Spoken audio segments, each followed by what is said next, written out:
Ափսոսանքով եւ նախանձով եմ օրինակ կարդում մամուլում հետեւյալ եզրակացության հայտարարությունների մասին կամ հոդվածներում ամփոփված մտքերի մասին, որ օրինակ ադրբեջանցի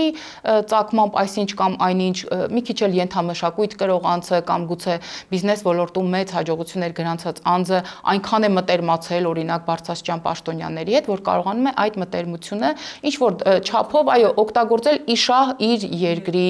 իշահ իր ազգության, իշահ իր հայրենակիցների, բայց ոնց է լինում, որ Հայաստանի Հանրապետությունից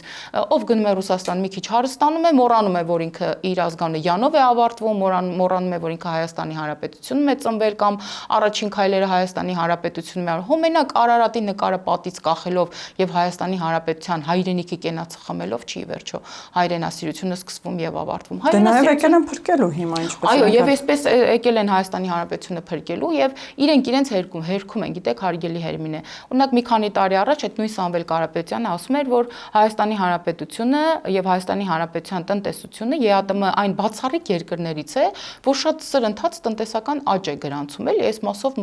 իբր թե մտածելու բան չկա, ապրեն օրվա իշխանությունները, արտահանումների ծավալը այսքան են, Հայաստանի Հանրապետությունը այսքան ֆինանսական օգուտ է ստացել կամ տնտեսվարողները, բայց